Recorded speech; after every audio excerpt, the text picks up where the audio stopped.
Hey, selamat datang lagi di channel ini, channel yang memberikan informasi seputar anime.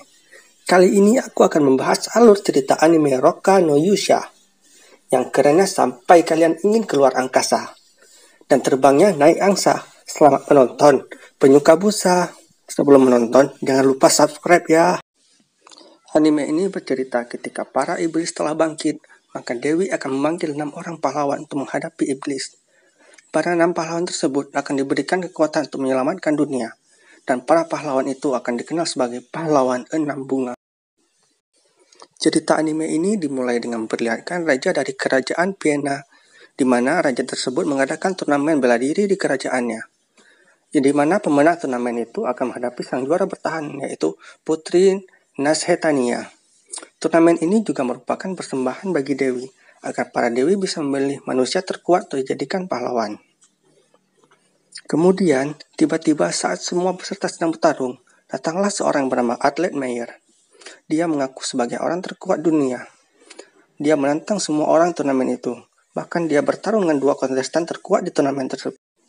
Kemudian, Atlet melempar bom asap ke arena. Dia memasang jebakan agar lawannya terluka. Dan Atlet Meyer memenangkan pertarungan ini.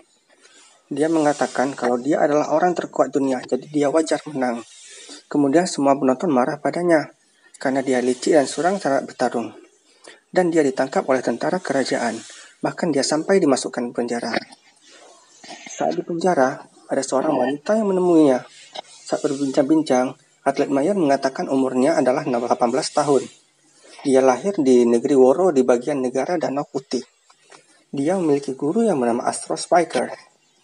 Karena dia telah berlatih keras, Atlet Meyer optimis kalau dia adalah orang terkuat dunia. Dia sangat yakin dia akan terpilih oleh Dewi sebagai pahlawan 6 bunga, agar dia bisa mengalahkan Dewa Iblis. Dewa Iblis adalah iblis yang pertama muncul dunia, dan membangun pasukan iblis untuk menguasai dunia. Kemudian, datang Ksatria setangkai bunga. Dia berhasil mengalahkan Dewa Iblis tersebut. Tetapi, dia mengatakan kalau Dewa Iblis belum mati. Dewa Iblis akan bangkit di suatu hari nanti. Karena itu, akan ada 6 pahlawan yang akan mewarisi kekuatannya. Dan pahlawan tersebut akan mendapatkan tato yang berbentuk 6 bunga. Karena itu mereka dikenal sebagai pahlawan 6 bunga. Pahlawan 6 bunga telah bangkit 2 kali sepanjang sejarah. Mereka berhasil menyegel iblis. Dan kini, aura para iblis telah meningkat drastis. Dan pahlawan 6 bunga akan dipilih dalam waktu dekat. Kemudian gadis itu mengatakan kalau banyak kandidat pahlawan 6 bunga yang telah dibunuh oleh para iblis sebelum mereka bangkit menjadi pahlawan. Keesokan harinya, Atlet Meyer divonis hukuman penjara seumur hidup karena dia telah mengganggu acara sushi, dan Atlet Meyer dikurung sendirian. Bahkan hampir setahun dia dikurung di tempat itu. Namun, suatu hari langit menjadi merah. Itu merupakan pertanda kalau Dewa Iblis telah bangkit. Kemudian, saat Atlet Meyer sedang tidur, ada cahaya aneh datang padanya. Dan di tangannya tiba-tiba muncul tato yang berbentuk 6 bunga, yang artinya dia telah terpilih menjadi pahlawan 6 bunga. Kemudian, Putri Nashetania datang ke tempat Atlet, dan dia mengatakan kalau dia terpilih sebagai pahlawan 6 bunga juga. Dan Putri pun membebaskan Atlet karena Atlet telah terpilih menjadi pahlawan. Kemudian, mereka berdua pergi ke tempat berkumpulnya para pahlawan 6 bunga. Di dalam perjalanan, Putri Nashetania menunjukkan kehebatannya. Karena dia merupakan ksatria belati, dia mampu mengendalikan belati sesuka hatinya. Para ksatria memiliki kekuatan yang mirip dengan sihir yang dapat membuat mereka mengendalikan sesuatu dengan bebas. Ternyata, di dunia ini hanya wanita yang bisa menjadi seorang ksatria. Setelah menunjukkan kekuatan dan beristirahat, mereka melanjutkan perjalanan. Putri Nashetania mengatakan kalau ini adalah pertama kalinya dia pergi berdua dengan orang asing. Putri bercerita kalau 6 tahun lalu di kerajaan terjadi perang saudara, dan ayah Putri yang dituduh sebagai dalang dari perang itu. Dan kerajaan sejak saat itu dikendalikan oleh para perdana menteri. Saat di perjalanan, Putri juga memberitahu kalau di kerajaan ada orang lain yang sangat kuat dan mampu menandingi Putri yang bernama Goldolf Aura. Walaupun dia baru berusia 16 tahun, dia sangat kuat, dan dia juga bersumpah setia kepada sang putri.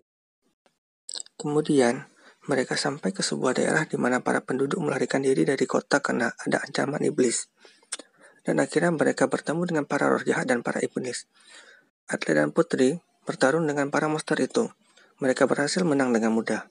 Setelah itu, mereka merak para penduduk. Kemudian ada yang mengatakan ada seorang gadis yang masih tertinggal di kota.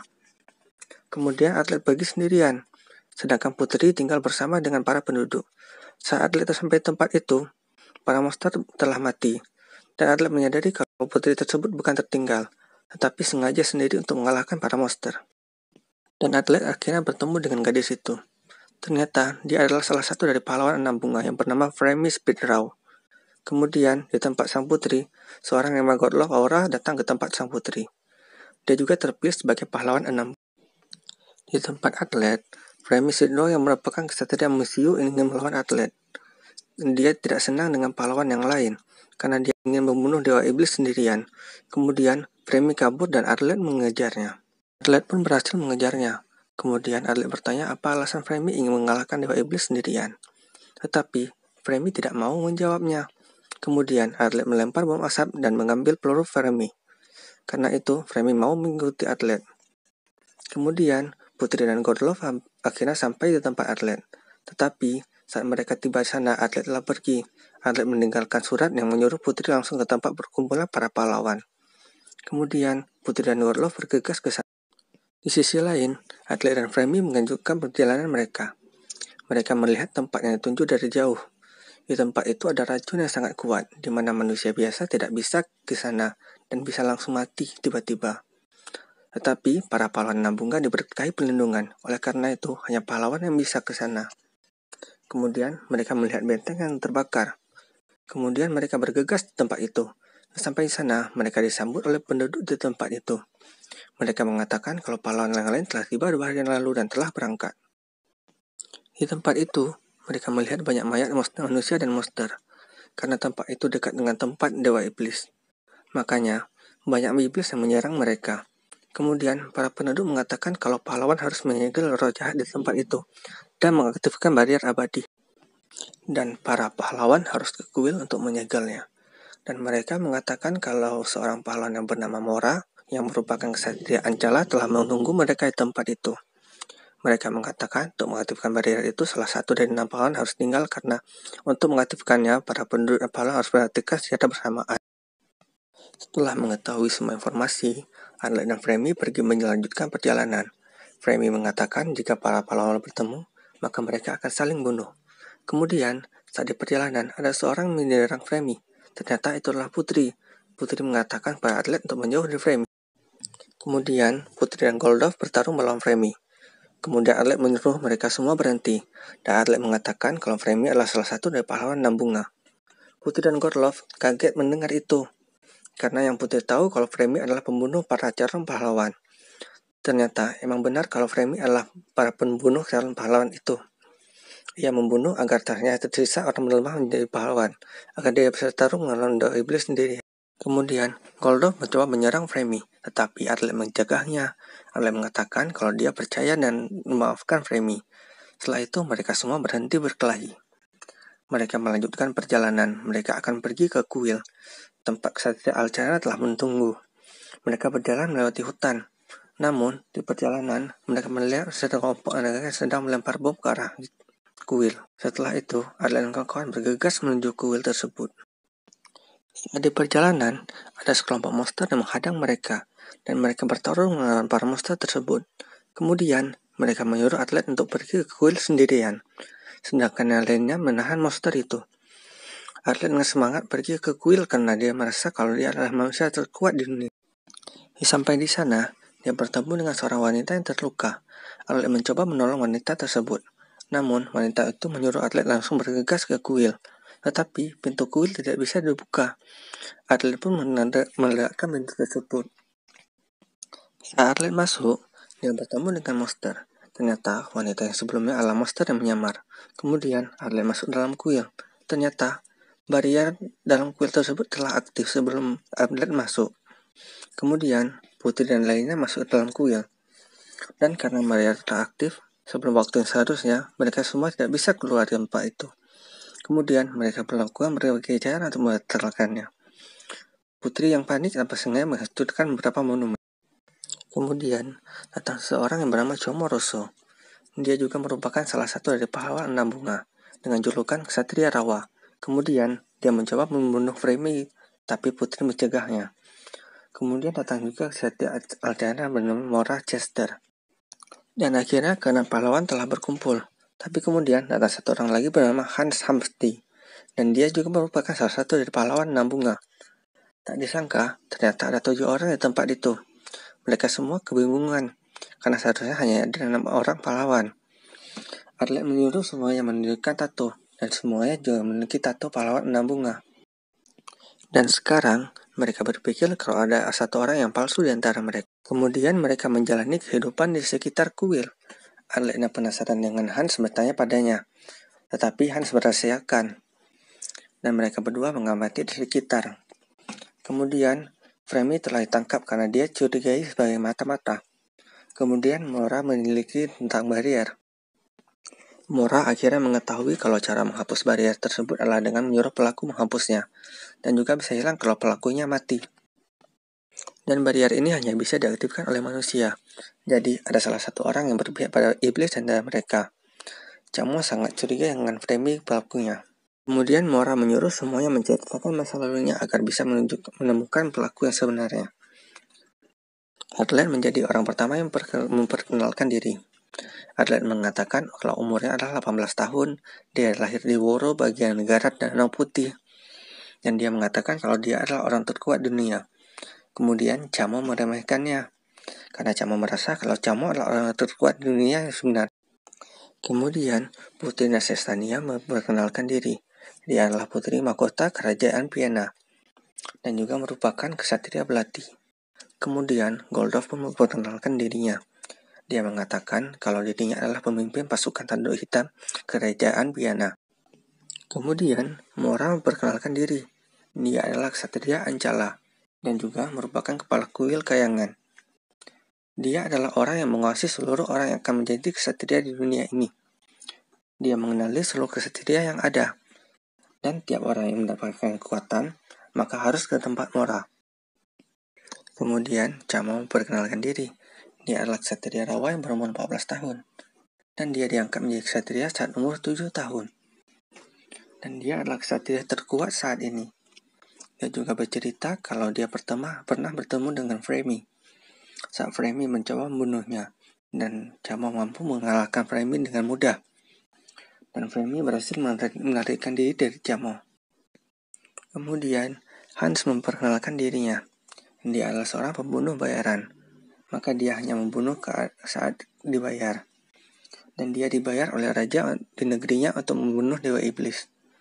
Dan dia belajar bertarung dengan meniru seekor kucing. Kemudian Fremy memperkenalkan dirinya. Fremy menyuruh Mora untuk membuka penutup matanya. Ternyata dia memiliki tanda kalau dia adalah anak dari manusia dan juga roh jahat. Ayahnya adalah seorang manusia, sedangkan ibunya adalah roh jahat. Ibunya melakukan berbagai percobaan sampai anaknya berhasil menjadi ksatria Mesiu. Karena dia setengah manusia dan iblis, dia bisa melakukan berbagai hal yang bisa dilakukan oleh manusia dan iblis.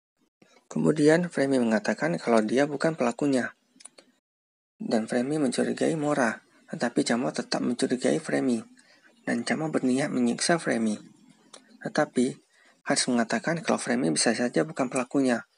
Karena Fremy punya banyak kesempatan untuk membunuh Arlet, tapi Fremy tidak melakukannya. Kemudian, Arlet mengatakan kalau dia bertemu dengan seorang wanita yang berubah menjadi monster sebelumnya. Kemudian, Camo mengatakan kalau dia telah membunuh monster itu. Kemudian, Arlet mengatakan kalau pedangnya telah tertancap sebelum Arlet masuk.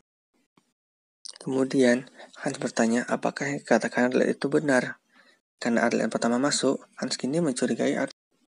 Karena tidak ada seorang pun yang bisa masuk sebelum Arlet. Kini Arlet menjadi tersangka utama. Kemudian, Arlet mencoba membela diri. Arlet mengatakan kalau bisa saja ksatria segel terdahulu yang menggantikan bariernya. Karena barrier itu diciptakan oleh ksatria segel terdahulu. Kemudian, Mora mengatakan kalau ksatria segel sekarang masih anak-anak dan kemampuannya masih lemah. Kemudian, Hans menyuruh untuk membunuh Arlet. Tetapi Putri melarangnya, karena Putri masih percaya dengan Arlet. Kemudian, Goldorf dan Han mencoba menyerang Arlet. Arlet melempar bom cahaya dan mengancam untuk membunuh Fremy. dan atlet kabur melarikan diri di sekitar barier. Hans melempar pisau dan membuat atlet terluka. Karena itu atlet pingsan di hutan. Mereka semua mencoba mencari atlet dan Frenemy. Mora mengatakan kalau salah satu dari pahlawan 6 bunga mati, maka kelopak bunga ditato mereka akan hilang. Adegan memperlihatkan masa lalu atlet saat dia bersama dengan ibunya. Ternyata ibunya dibunuh oleh orang jahat. Kemudian atlet bertemu dengan Arthur Spiker dan memintanya untuk berlatih agar dia bisa menjadi orang terkuat di dunia. Kemudian atlet terbangun. Dia telah dirawat oleh Frenemy. Dan Frenemy menyelamatkan atlet karena dia berharap kalau atlet adalah pahlawan yang sebenarnya. Kemudian mereka berdua beristirahat bersama. Mereka berdiskusi dan berdebat siapa yang palsu. Atlet terus mencoba meyakini Frenemy kalau dia adalah pahlawan yang sebenarnya. Kemudian Frenemy menanyakan mengapa atlet ingin menjadi pahlawan 6 bunga. Frenemy heran dengan atlet yang sebenarnya lemah tapi mampu mengalahkan para iblis. Dia juga heran dengan banyak senjata aneh yang dimiliki oleh atlet. Kemudian atlet menceritakan masa lalunya. Dia mengatakan kalau dia bisa menjadi seperti ini berkat gurunya. Gurunya itu sangat terobsesi untuk mengalahkan roh jahat. Karena itu, gurunya menciptakan berbagai senjata aneh. Dia juga mengajarkan atlet cara bertarung, membuat senjata, ilmu pengetahuan alam, bahkan cara membuat racun pun diajar. Frenemy mengatakan kalau gurunya atlet termasuk salah satu orang yang diincar olehnya. Tetapi, karena beliau sudah tua, dia tidak mengejar orang itu. Dan dia mendengar kabar kalau tidak ada seorang pun murid yang mampu mengikuti pelatihan dari Arthur Spiker. Ternyata, alasan atlet sanggup mengikuti pelatihan itu karena saat dia kecil, roh jahat datang ke desa mereka. Karena itu, atlet mendiam untuk balas dendam. Kemudian, Frenemy merasa iri dengan atlet karena atlet memiliki tujuan hidup. Dan atlet juga merasa kasih sayang dari keluarganya. Sedangkan Frenemy hanyalah boneka yang dikendalikan oleh keluarga. Karena itu, Frenemy ingin balas dendam ke keluarganya dan membunuh Dewa Iblis. Setelah itu, Frenemy pergi meninggalkan atlet. Frenemy memberikan benda ke atlet, di mana kalau benda itu digunakan, maka Frenemy akan tahu lokasi atlet. Kemudian, Frenemy kembali ke tempat para pahlawan lainnya. Frenemy mengatakan atlet telah kabur. Keesokan harinya, para pahlawan akan mencari atlet. Mereka membagi ke 3 kelompok untuk mencari atlet, di mana Frenemy bersama dengan Mora, Putri bersama dengan Goldov, dan Hans bersama Camo untuk berjaga di altar. Mereka semua pergi untuk mencari atlet. Saat Putri bersama dengan Goldov, Putri mengatakan kalau dia sangat mencari atlet. Putri yakin kalau atlet tidak bersalah. Putri mencurigai Hans pelakunya. Di sisi lain, atlet menyadari kalau pahlawan sedang mencarinya. Kemudian, atlet bertemu dengan Hans. Hans telah menduga kalau atlet akan ke tempatnya. Kemudian mereka pun bertanya. Atlet terdesak oleh Hans. Kemudian, atlet melemparkan bom asap untuk melarikan diri. Tetapi, Hans mampu mengejar atlet. Dan kemudian atlet membuang semua senjatanya. Dan dia bertarung hanya menggunakan pedangnya saja. Hans curiga kalau atlet membuat jebakan. Dan ternyata, pedang yang dipegang atlet itu bisa ditembak bagaikan peluru. Tetapi, pedang tersebut meleset. Dan karena senjata yang meleset, atlet semakin membuktikan kalau dia bukan pahlawan palsu, karena dia tidak membunuh Hans. Kemudian, Hans menebas atlet, dan ternyata tebasan tersebut hanyalah ilusi. Hans mengatakan kalau saat-saat terakhir manusia, itu adalah saat manusia tidak bisa berbohong. Dan atlet tidak menunjukkan tanda kebohongan waktu Hans menebas tadi. Setelah itu, Hans mempercayai atlet. Di sisi lain, semua pahlawan terus mencari atlet. Walaupun mereka mencari bersama-sama, mereka masih mencurigai satu sama lain. Sedangkan Hans dan atlet mencari jejak pahlawan palsu tersebut. Mereka mempelajari seluruh bangunan kuil. Kemudian, Hans dan atlet bertemu dengan Camo. Kemudian, Camo berniat membunuh semua orang agar dia bisa mengetahui siapa pahlawan palsu. Karena itu, Camo menyerang Hans dan atlet. Camo merupakan satria rawa. Karena itu, Camo dapat mengeluarkan makhluk aneh dari tubuhnya. Makhluk tersebut memiliki kekuatan yang sangat kuat. Hans dan atlet kewalahan menghadapi mereka. Mereka berdua bekerja sama untuk melawan Camo. Dan berkat dari atlet, mereka mampu menjatuhkan Camo. Dan mereka mengikat Camo agar Camo tidak menyerang mereka. Kemudian, Arlet menanyakan apakah Camo mengetahui tentang cara mengaktifkan barrier. Ternyata, Camo tidak mengetahuinya. Karena itu, Arlet mulai yakin kalau Camo bukan pahlawan palsu. Kemudian, Arlet menemui Femi. Arlet mengatakan kalau mereka semua telah dijebak oleh pahlawan palsu.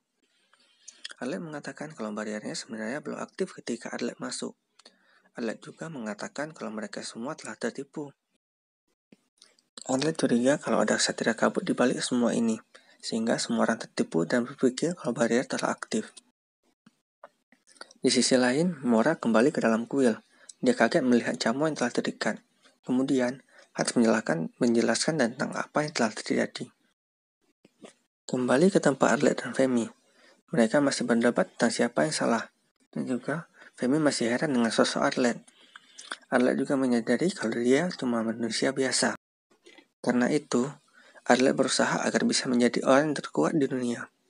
Dan dia selalu mengatakan kalau dia adalah orang terkuat di dunia. Kemudian, Femi juga heran mengapa Arlet selalu melindunginya. Dan ternyata, alasan Arlet menolong Femi adalah karena Arlet jatuh cinta pada Femi. Kemudian, Arlet mengajak Femi untuk tinggal bersama setelah mereka berhasil mengalahkan Dewa Iblis. Tiba-tiba, ada suara yang mengatakan kalau Arlet adalah pahlawan palsu. Ternyata itulah kekuatan dari Mora. Mora memerintahkan semuanya untuk menangkap Arlet. Hans marah ke Mora langsung dihadang oleh Camo.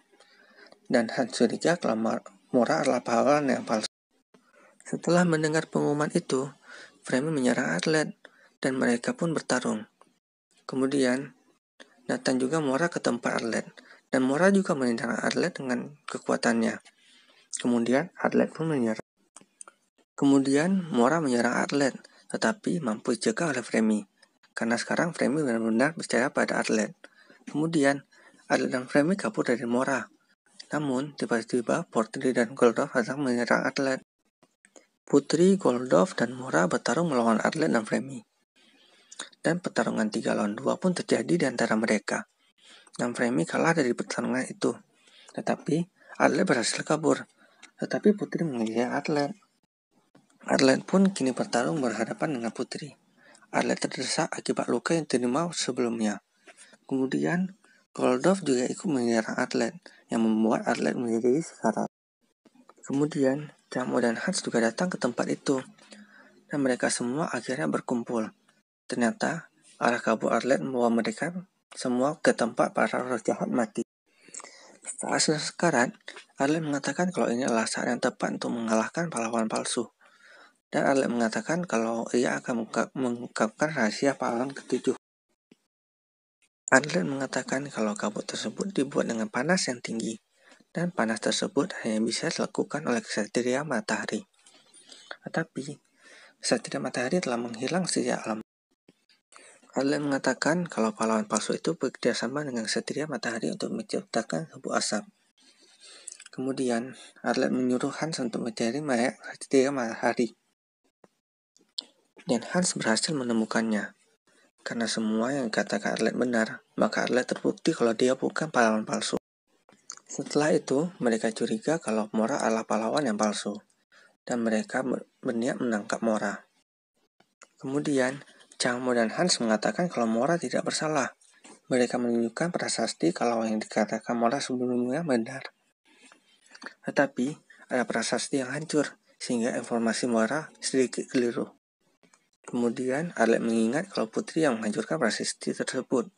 Dan mereka semua kali ini berpikir kalau Putri adalah pahlawan yang palsu. Kemudian, Putri mengakui kalau dirinya adalah pahlawan yang palsu. Putri tidak menyangka kalau rencananya digagalkan oleh Arlet. Putri mengatakan kalau dia ingin membunuh para pahlawan agar dia bisa menciptakan perdamaian dunia. Dan dia ingin berada di sisi iblis. Dan Putri ingin setidaknya membunuh 500.000 manusia. Kemudian, Arlet memerintahkan untuk menyerang Putri. Tetapi Putri berhasil kabur. Setelah itu, Arlet pingsan. Para pahlawan mengobati Arlet sehingga Arlet bisa tersadar kembali. Kemudian, Mora meminta maaf kepada Arlet. Di sisi lain, Goldov sangat murung karena dia tidak percaya kalau Putri adalah berkhianat. Keesokan harinya, barrier telah menghilang Kemudian mereka bersiap-siap untuk ke tempat iblis. Namun, saat mereka ingin berangkat, muncul seorang wanita bernama Rolonia. Dia mengatakan kalau dia tidak bisa masuk karena ada barrier. Dan dia juga mengaku kalau dia adalah salah satu dari 6 pahlawan bunga. Karena dia memiliki tato pahlawan 6 bunga. Karena itu, mereka semua makin bingung. Karena tidak ada waktu. Mereka tidak ingin berdebat lagi dan mereka bergegas ke tempat para iblis. Adegan anime ini diakhiri dengan ketujuh pahlawan pergi ke tempat para iblis. Dan cerita anime Roka no Yusa selesai. Terima kasih telah menonton video ini. Dan seperti biasa, jangan lupa like, subscribe, dan bagikan video ini agar aku bisa dapat duit AdSense. Dan juga kalian bisa melihat info anime yang menarik lainnya. Dan jangan lupa komentar jika ingin dibuatkan cerita seperti ini.